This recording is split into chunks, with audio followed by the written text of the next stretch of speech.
دیتے ہوئے یہ اپیل کروں گا کہ سب مل کر دعا کریں کہ اللہ تبارک تعالی ہمارے وزیر اعظم کے منہ سے نکلے ہوئے یہ الفاظ کو شرف قبولیت عطا فرمائے اور اسے سرخرو کرے کہ پاکستان سے کرپشن کو جڑ سے اکھاڑ سکیں. اس کے لیے ہر پاکستانی کا تعاون انہیں درکار ہوگا، کیونکہ خالی اوپر سے ایک آدمی کی ایمانداری یقیناً کافی نہیں ہوگی. اس میں وہی کرنا پڑے گا جیسا کہ پہلے اس کا ذکر کیا جا چکا ہے. بہرحال یہ تو دینی بات ہے. میرے عقیدے کے مطابق ان باتوں کی پوچھ گچھ مجھ سے آخرت میں ہوگی، اس لیے اس طرف ذرا احتیاط سے کام لیتا ہوں. اب جہاں تک رہی عمران خان صاحب کو مبارکباد دینے کی اور متواتر، تو اس کے بارے میں یہ عرض کر دوں کہ وہ شخص جو اوائل جوانی ہی سے آٹوگراف دینے کا عادی ہو جائے تو شاید یہ شور، یہ کلیپنگ، یہ نعرے بازی شاید اس کے پیروں کو زمین سے نہ اٹھا سکے. وہ اس چیز میں تو یقیناً بااختیار ہوگا کہ کوئی تعریف اور توصیف اور مبارکبادوں کے ریلے اس کی سوچ پر اثر انداز نہیں ہوں گے. انشاءاللہ اللہ اسے استقامت عطا فرمائے. اور جیسے میں نے کہا کہ اس حد تک وہ صحیح تھے، تو وہ باقی کیا حد تھی؟ جیسے میں نے ان پہ تنقید بھی کی تھی اس بات پر کہ مجھے سیاست میں آنے کی کیا ضرورت تھی،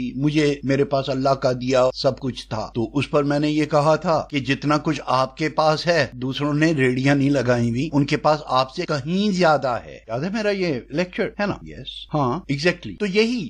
تو یہی سب کچھ آپ کے مخالفین کے پاس اور جو لوگ اقتدار کی کرسیوں کے ارد گرد منڈلا رہے ہیں ان کے پاس آپ سے کہیں زیادہ ہے. ٹھیک ہے نا؟ لیکن یہ چیز کہ میں مشہور تھا، میرے پاس شہرت تھی، تو اس میں عمران خان یقیناً دوسروں سے منفرد ہوں گے. اسے کہ بہت کم عمری سے انہیں تالیاں سننے کی عادت ہے. بال کراتے ہوئے جب سویڈش زبان میں ہم کہتے ہیں ہیا، بیک اپ ہاؤلنگ جو ہوتی ہے، یس، تو یہ چیز عمران خان صاحب کے رن اپ میں لڑکھڑاہٹ پیدا نہیں کرتی تھی. کوئی بھی ارینا میں یا کھیل کے میدان میں جانے والا ہو، اس کی پرفارمنس پہ کبھی کبھی ان چیزوں کا بہت اثر ہوتا ہے. کہتے ہیں نا کہ کھلاڑی بہت اچھا ہے لیکن فائنل نروس نہیں ہے، کہ وہاں اتنا زیادہ شور ہوتا ہے. کسی بھی ایک غلطی پہ یہ بال نہیں پھینکنی تھی، غلط پھینکی اور چھکا لگ گیا، تو وہ جو ہوٹنگ ہوتی ہے وہ اس کے آئندہ پورے اوور کو ضائع کرا دیا کرتی ہے. اسے کہتے ہیں فائنل نروس. اینی تو یہ اس چیز میں عمران خان صاحب یقیناً ایک منفرد لیڈر کے طور پر سامنے آئیں گے. تو آپ لوگوں کی یہ let me be frank please, اب یہ نہیں پوچھنا who I should be who I supposed to be. ہاں ایگزیکٹلی. تو وہ لفظ ہے چمچا گیری. اب اس سے نکل کر اپنا حق ادا کیجئے. اگر آپ واقعی پاکستان اور عمران خان صاحب کے مخلص ہیں تو میں آپ لوگوں سے اپیل کروں گا کہ اب وقت ہے اللہ تبارک تعالیٰ کے حضور. یہ فیس بک پر دی جانے والی دعائیں خدا کے واسطے سمجھ لیں. فیس بک جانماز نہیں ہے. آپ وہ جس طرح سے ہوتا ہے تحیات الوضو، تحیات المسجد، اسی طرح سے آپ فیس بک کے لیے کوئی وضو کر کے نہیں آتے کہ فیس بک پر آ کر آپ دعائیں لکھتے ہیں. اللہ کی ذات بہت کریم، بہت رحیم ہے، وہ مالک و مختار ہے، کہیں سے بھی سن لے. لیکن ریا کی عبادت کو کنڈیمڈ کیا گیا ہے. خلوص نیت، تصحیح نیت کی ترغیب اور حکم دیا گیا ہے کہ خالص اللہ ہی کے لیے ہو آپ کی عبادت. تو دعا کرتے ہوئے الدعا کلی عبادہ، الدعا مخل عبادہ، ان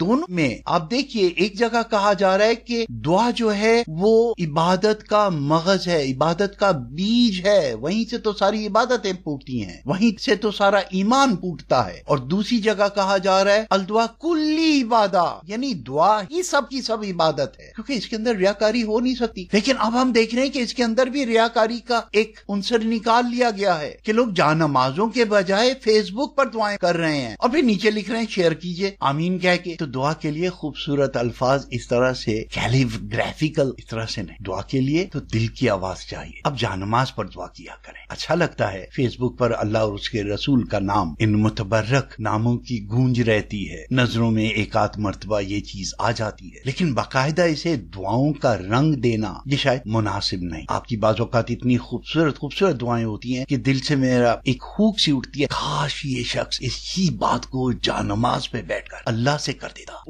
کیونکہ یہ کہا گیا ہے، یہ حکم ہے کہ اللہ کو اس خوبصورت خوبصورت ناموں سے پکار. جب ہمیں یہ کہا گیا ہے قُلُّ لِلنَّاسِ حُسْنًا، لوگوں کے ساتھ خوبصورتی کے ساتھ حسن گفتار رکھو، تو اللہ تبارک تعالیٰ کے ساتھ اس کی انتہا ہونی چاہیے. بہرحال تو عمران خان صاحب کے لیے دعاؤں کی درخواست ہے، بلکہ یوں کہنا چاہیے کہ آپ کو آپ کا فرض یاد دلا رہا ہوں کہ ان کے لیے دعا کیجیے. اللہ انہیں سرخرو کرے، استقامت دے اور ان کی رہنمائی کرے. اب یہ مبارکبادوں کے سلسلے کو بند کیجیے. انشاءاللہ اللہ تبارک تعالیٰ مجھے بھی توفیق دے کہ جس طرح سے گڈ آفٹر نون پاکستان، یعنی نون سے مراد نون لیگ والا نون پاکستان میں نے کہا تھا، اسی طرح سے اللہ مجھے توفیق دے کہ میں پورے پاکستان کو مبارکباد دوں کہ وی ہیو اچیوڈ آر گول. آج میری تنقید رنگ لائی ہے. آج عمران خان صاحب نے میری تمام باتوں کو غلط کر دکھایا. جو میرے خدشات تھے اور جو ان سے امیدیں تھی وہ انہوں نے پوری کر دکھائیں. مبارک ہو ہم سب کو. اب یہ کہا جا رہا ہے کہ یہ مشورہ عمران خان کو اگر آپ دینا چاہتے ہیں تو اس پر شیئر کریں، ایسا ہونا چاہیے یا ایسا نہیں ہونا چاہیے. ارے بھائی، اگر تم پاکستان اور عمران خان کے مخلص ہو تو وزیر اعظم سیکریٹریٹ میں ایک میل کر دو. اچھے مشورے کے لیے ضرورت نہیں ہے کہ وہ 10 کروڑ لوگوں کی طرف سے ہو. الحمدللہ وہ سویڈن کی پارلیمنٹ ہو، وہ ISPR ہو یا ایون عمران خان ہو، میں نے بغیر کسی دوسرے کے سائن کے اب تک جو کچھ بھی میرے ذہن میں اخلاص کے ساتھ آیا میں نے پرائیویٹلی ان لوگوں کو بھیجا. کچھ باتیں اپنے شاگردوں کے ساتھ شیئر کی، کچھ باتیں اس ریکارڈنگ میں بھی الاؤ کی کہ آن دی ہول ہمارا ایک ذہن بھی بنے. لیکن جس طرح سے میں اپنی ان لیکچرز کے لیے میں نے اس میں کبھی نہیں کہا کہ آپ شیئر کریں، آپ اسے لائک کریں، آپ اسے سبسکرائب کریں، نہیں. لیکن اتنی امید میں رکھتا ہوں کہ اس سے کچھ لوگ حوصلہ پاتے ہیں اور وہ اپنی نجی محفلوں میں اس کا ذکر رکھتے ہیں، اس سے بات چیت آگے کرتے ہیں، اس پر ڈیبیٹ کرتے ہیں، اور اس موٹیویشن سے وہ لوگ حکومت کو خط لکھتے ہیں، حکومت کو میل کرتے ہیں. That is some thing practical. اب اگر آپ یہ سوچ لیں کہ کسی چیز پر 1 کروڑ لائکس ہوں تو عمران خان یا ISPR یا پاکستان کی فوج یا ISI یا سویڈش گورنمنٹ یا سیپو یا کوئی اس پر عمل کریں گے صرف اس لیے کہ اتنے لوگوں نے اسے لائک کیا یا اتنے لوگوں نے اسے ڈس لائک کیا. ایک آدمی کافی ہوتا ہے. جیسے الحمدللہ انہوں نے یہ بات کہہ بھی دی عمران خان صاحب نے کہ ویسل بلوئر، میں نے بیل رنگر کا لفظ استعمال کیا تھا، وہ ایک کافی ہوتا ہے. اب آپ ویسل بلوئنگ کیا کریں گے؟ فیس بک پہ کریں گے. وہ جیسے ایک مرتبہ معین اختر صاحب نے پولیس کے یہ ہوٹرز کا مذاق اڑاتے ہوئے کہا تھا کہ یہ کیا ہے کہ جب آپ کو بلایا جاتا ہے کہ وہاں فلانی جگہ ڈاکہ پڑ رہا ہے تو آپ لوگ شور مچاتے ہوئے آتے ہیں بچوں کی طرح سے، ہم آ گئے، ہم آ رہے ہیں، ہم آ رہے ہیں، ہم آ رہے ہیں، پاں پاں پاں پاں پاں پاں.